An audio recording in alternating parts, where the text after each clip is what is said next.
સુપ્રભાત, નમસ્કાર મિત્રો, અને તમારા લોકોનું મારા નવા બ્લોગમાં સ્વાગત છે. તો આજે અમે આવ્યા છે રાજકોટ, અમારે મોહનધામ આશ્રમ છે ત્યાં, અને આજે અમારે ધ્વજાતી અને મનોરથનું ફેમિલી ફંક્શન છે. તો અમે બધા આવ્યા છે, અને અમે બધા પહેલાં રેડી થઈ ગયા છે અને ચોલીને પહેર્યા છે. અને સૃષ્ટિબેન આ ઊભા છે. હેલો બોલો. હેલો. સરવાઈ ગયા બેન. તો હવે ફેમિલી ફંક્શન સ્ટાર્ટ તો થઈ ગયું છે અને તૈયારી ચાલે છે. તો તમને બધાને ફેમિલી મેમ્બરથી તો મળાવીશ, અને તમે આગળ બ્લોગમાં બન્યા રહેજો. મિત્રો, આ મોહનધામ આશ્રમનો મેઇન ગેટ છે, અને તમે અહીં કાર પાર્કિંગ કરી શકો છો નીચે. અને સામે છે મોહનધામ મેઇન હોલ, જ્યાં મોહનધામ લખેલું છે. તો ત્યાં અત્યારે પૂજાને ચાલી છે. તો હવે અમે પણ જઈએ છીએ અને તમને ત્યાંનો નજારો બતાવીએ. અને અહીંયા રૂમ્સ પણ અવેલેબલ છે, તો તમે અહીંયા રોકાઈ બી શકો છો. તો મિત્રો, અત્યારે પૂજા ને બધું અંદર સ્ટાર્ટ થઈ ગયું છે. તો હાલો હવે આપણે પણ અંદર જઈએ.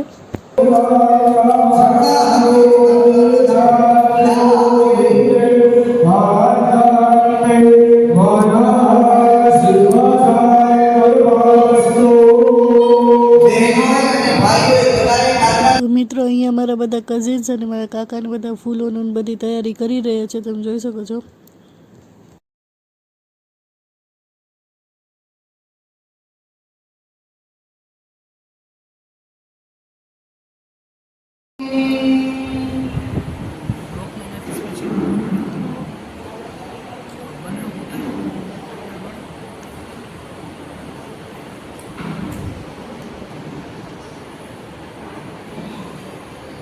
સોળ વખત ઓમકારનું ઉચ્ચારણ થઈ જાય ત્યાર પછી તમારા દુઃખ હોવું જોઈએ.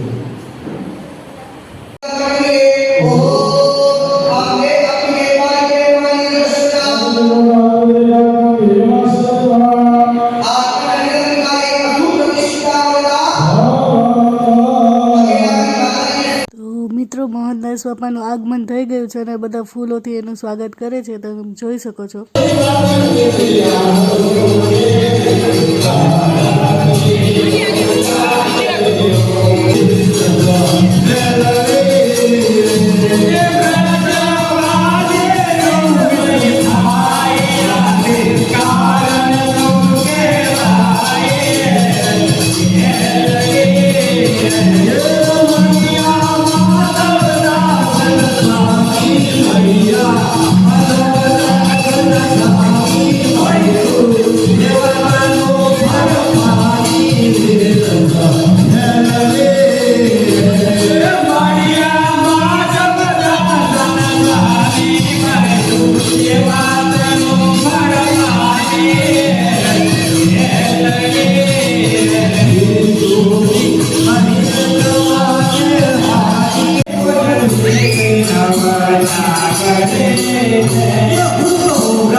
તો મિત્રો, અત્યારે ધજાજીની પૂજામાં જેટલી જોડી બેઠી હતી બધા અત્યારે ધજાજીને ધૂપને આપી રહ્યા છે, તમે જોઈ શકો છો.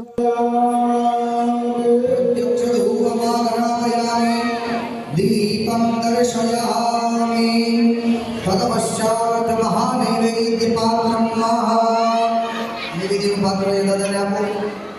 દાદા આ પ્રમાણે નૈવેદ્યનું પાત્ર પકડી રાખો. આ પ્રમાણે નીચે ધજાજીને બતાવીએ. ભગવાનને આપણો થાળ અર્પણ કરીએ. ઓહો નાભ્ય આશેગંધમ ચકોસે દ્રૌડ્યૌ સમર્દતા.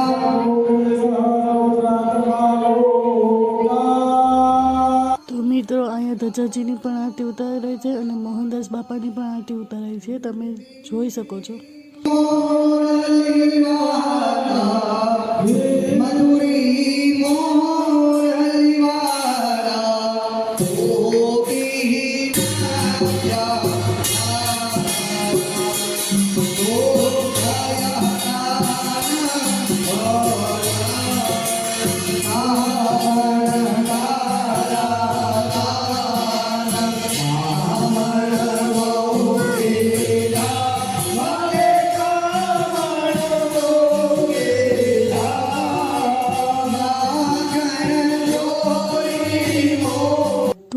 ધજાજીને કંકુ ચોખા અને ફૂલો વડે પાછું વધાવી અને પછી બધા દર્શન કરે છે, તો તમે તે જોઈ શકો છો.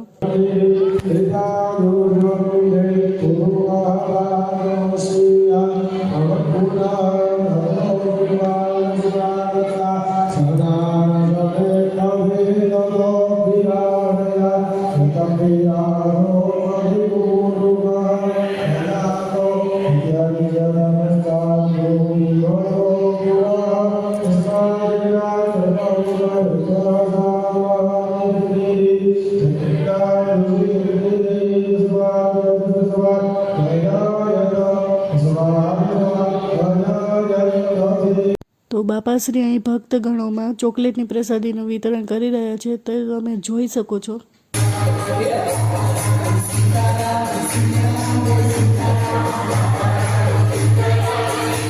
તો અત્યારે અમે બધા વાતે ગાતે ધજાજીને લઈ જઈએ છીએ, તો તમે પણ આ મોમેન્ટ એન્જોય કરો.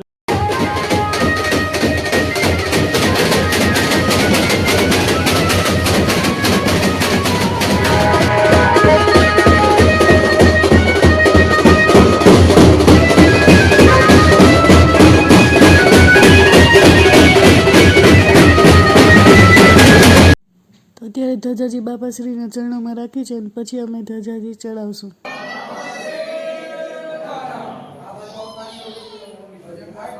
મંદિરના શિખર ઉપર અત્યારે અમારી ધજાજી ચડાવાય છે, તો તમે તે જોઈ શકો છો.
કાનોડા અને હિંડોળા ઉપર પણ બેસાડેલા છે અને તેને મસ્ત શણગાર્યા છે, તો તમે જોઈ શકો છો કેવો મસ્ત લાગે છે કાનોડો.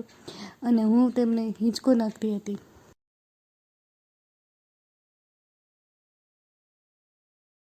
તો મિત્રો અત્યારે ફાઇનલી અમે ઘરે આવી ચૂક્યા છે. તો અમે રાતે જ્યારે ઘરે પોરબંદર પાછા પહોંચ્યા ત્યારે રાતના 2 વાગી ગયા હતા, એટલે પછી બ્લોગ શૂટ નથી કર્યો. અત્યારે મોર્નિંગ થાય એટલે પછી આઉટરો તો શૂટ કરવો પડે, એટલે એ શૂટ કરું છું અત્યારે. તો તમને આ બ્લોગ કેવો લાગ્યો, ધજાજી મનોરથનો બ્લોગ, એ જરૂરથી કમેન્ટમાં જણાવજો. અને નેક્સ્ટ બ્લોગમાં મળીએ, ત્યાં સુધી તમે બધા તમારું ધ્યાન રાખજો. Bye bye. હર હર મહાદેવ.